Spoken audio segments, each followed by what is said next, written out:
Hello. Good evening, Damien. How are you? I am well, thank you. Good evening, everybody, and welcome to WCONA Live, the reading series of the Writers' Conference of Northern Appalachia. I'm Yes, Damian Dresick, and this is my co-host, Christina Fasonic, coming to you live from Wheeling, West Virginia, and you All right. are in Pennsylvania, where there is a new COVID lockdown regiment. Did you see that? I did. I just saw They've that. changed some rules about how people can gather and stuff like that. So, yes, I think we're all hopeful that those restrictions will end soon, but we got to do what we got to do, right? Well, I'm doing what I have to do. I'm covering my COVID hair so no one can see it. I think that's part of my contribution To the avoiding aesthetics. unsightliness. You don't want to insult anyone's in aesthetics. Is that correct? It's hard enough to get food that people don't need to anyway. We have a great writer tonight. We have a writer who I have found over the last 14 years I've read her work to be truly inspirational and one of a kind.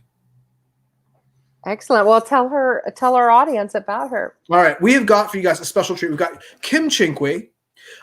She grew up on a dairy farm in Wisconsin, but let's not hold that against her. She served in the medical field in the Air Force and is often referred to as the queen of flash fiction. She has published hundreds of pieces of fiction and nonfiction in journals and magazines, including The Nation, Plowshares, Noon. She's a regular contributor of Noon, StoryQuarterly, Story, Notre Dame Review, Conjunctions, and others. She's published, I believe, at last count, 7 collections of flash fiction.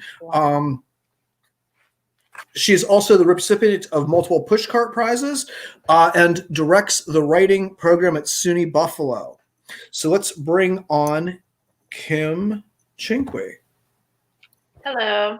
Hi, Thanks Kim. for having me. Thanks for that great intro. It's an honor to read with you guys. Get my watch started. So I'm just going to dive right in. I'm going to start with... okay, we're going to disappear. Yes, we'll be back. We're going to go away and let you okay. do. Well, all right. Well, we'll see. I'll see you on the other end then. Okay. Yes. Thanks. Okay. All right. So I'm going to start with a piece called Pistol, which was published in Noon magazine and appears in my collection Veer, which is, I believe, my 4th collection of flash fiction. Pistol. After going to get a tooth fixed at the dentist, I got my coat from the waiting room, put it on, thinking it felt heavier on one side, but then I was probably still high from the gas. I made my way out, over the ice, around the snow, warming my car up, running my tongue over my tooth, still feeling that same chip there. I looked in the mirror, wondering if it was maybe my fault. I felt something hard in my left side, put a hand into my pocket, finding someone's pistol. I'd never owned a pistol, though I'd fired plenty during my days in the Army. I put on my lipstick, though I wasn't sure why. I went back into the dentist with the pistol to the receptionist, though she screamed when she saw me, or rather, probably the pistol. It isn't mine, I said. I set it down. I think the dentist made an error. We'll do whatever you ask, she said, still there with her hands up. I'm not an idiot, I said. I remembered when I got there, I was the only one in the waiting area. The dentist came out, galloping like a horse. He seemed so cheery.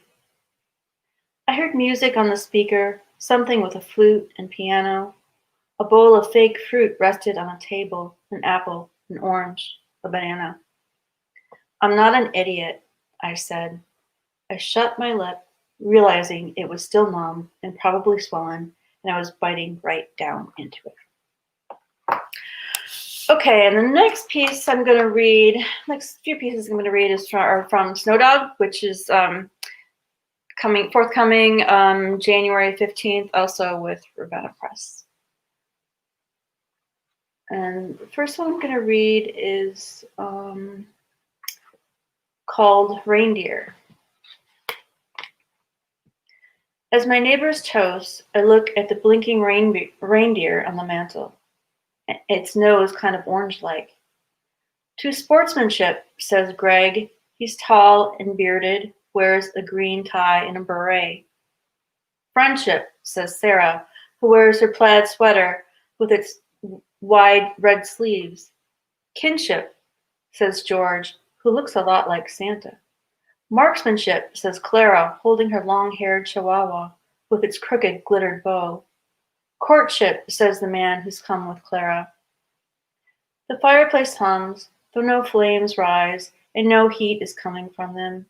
The place smells like peppermint and ginger. I raise my glass like the others and think about the cruise ship named Fairy, where I'll be the day after tomorrow, sitting on the deck in a bikini, drinking cocktails with one of my 2 lovers. Cruise ship, I say. Outside, snow is falling. The dog barks, Santa laughs, and someone says ho. Okay, and the next piece I'm going to read is called Catnip. And this is a lot of the pieces in this collection have dogs and snow, but this one has cats. So, Catnip. I fold the paper, waiting at the diner. Sip my water, check my phone for the time. The guy is late, my date, who I met online. I look out the window, the moon like clumps. The paper has a picture of a guy wanted for killing someone in the tropics. The guy in the paper is bald with big eyebrows and a pug nose. I fold the paper into a plane. The lipsticked waitress brings me coffee, asks if I want more. Not yet, I say. I'm waiting for my boyfriend. I only talked to the guy I'm meeting once while discussing arrangements. We exchanged a few errands or emails, mostly him telling me how he specializes in catnip, adding herbs that are supposed to cure ailments, hairballs, overactive bladders, biting behaviors, things like that. He has 5 cats. He seems more attentive than more guys I date. In his picture, he's red-haired, bearded, skinny. Cute. His name is Charlie. I wear an orange sweater, my hair in a bun. That's how I told him he could find me. I hear plates banging around in the kitchen.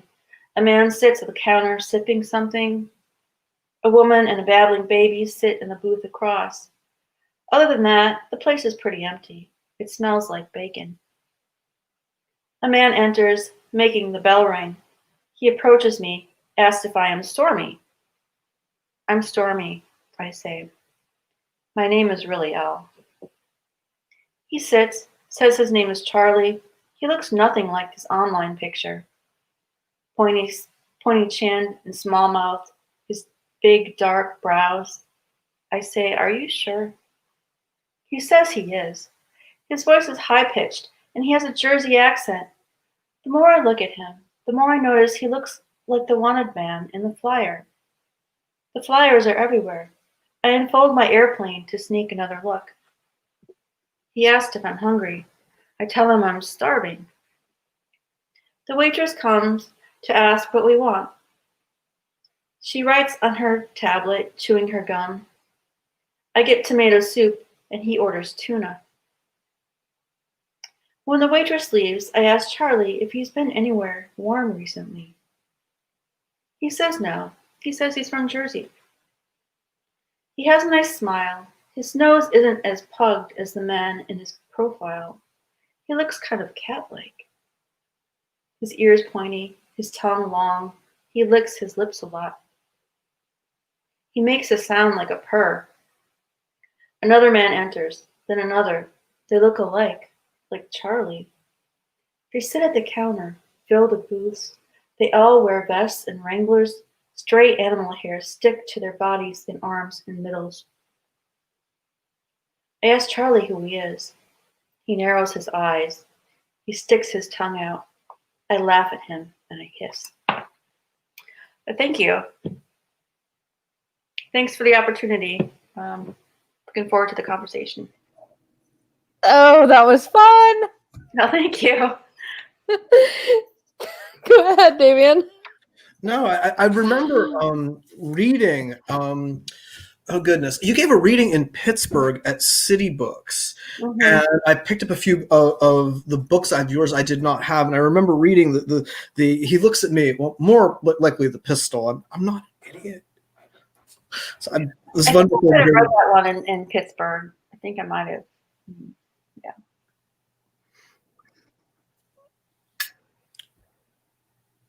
So thanks. Yeah. So wait, there's a cat. Like actually, see, you attracted the cat. Yes, this is Toby the cat. He's in just about every video I ever do. I really, I love your imagination.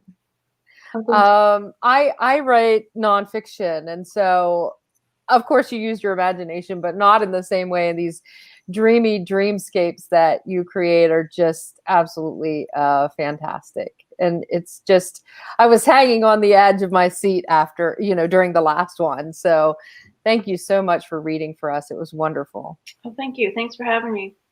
Yes. Thank you for coming. By the way, I feel so.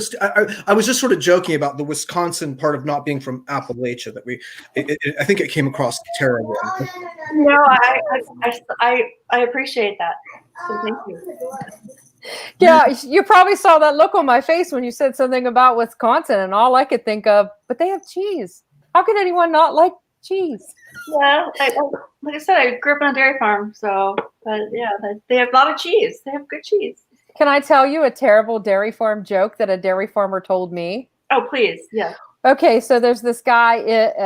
He runs this dairy farm. It's a 5th generation one here in Pennsylvania.